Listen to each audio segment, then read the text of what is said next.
Back to the Trump trial where Stormy Daniels has taken the stand, and someone who's been on the inside this morning joins our John Glasgow. They're both outside. The latest right now. Pleased to have John Glasgow and Greg Kelly. Guys, welcome in and take it away. What are you hearing right now from Stormy on the stand?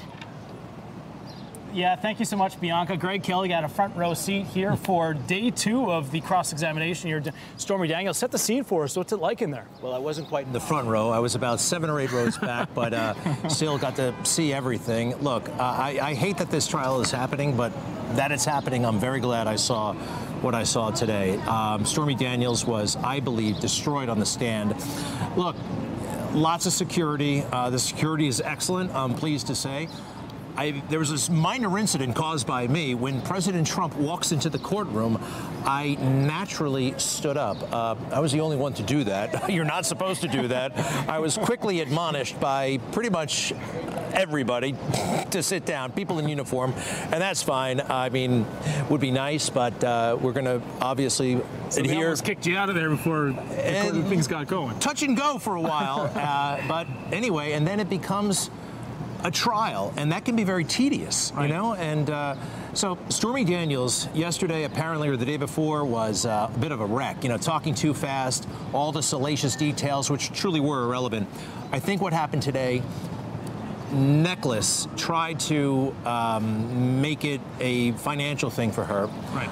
I don't think she scored too many points, Trump's defense attorney, Necklace, President Trump's defense attorney, on that score. But as to the event, whether or not it actually happened in Lake Tahoe in 2006, I believe that Stormy Daniels revealed herself to be a complete and total liar. Nothing made sense. Nothing added up. There have been discrepancies. You know, she's told this story to a lot of people over the years. Well, there was that In Touch interview from 2011, right, where a lot of this was discredited. 2011, and a lot of people have overlooked that interview, myself included. All right, we focus on the Anderson Cooper interview. We focus on Jimmy Kimmel. What happened in that In Touch interview is remarkable. I mean, one small point, but it's not really small. She's told 1 million people that Donald Trump did not get her dinner. They were supposed to have dinner. She tells In Touch that we had dinner. Right. We talked over dinner. And a million other discrepancies. You know, the idea that a woman who's been in 150 adult films would be so flabbergasted to see a man in his T-shirt in a hotel room. It made no sense, and Necklace said that. Look, you've been around naked people, let's face it, your entire professional career. You're an assertive woman. You had just been kind of telling them who's boss. Yeah. And now the blood flows out of your brain. It made no sense whatsoever. Made no sense, and she's going to be back here on the stand. They took a quick little break here.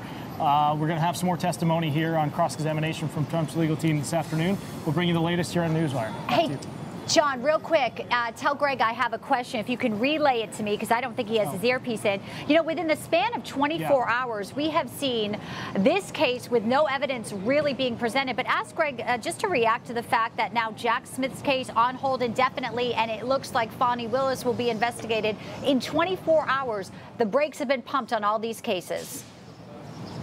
Yeah, Greg, so I'm just relaying a question here on Bianca's behalf. She says, you know, we've seen a lot of wins here for the Trump legal team.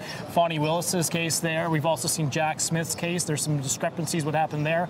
Maybe just talk about that a little bit and just how some of these cases are now starting to get put on the back burner, and we're seeing a lot of things getting the brakes being pumped here. They are all blowing up in different ways.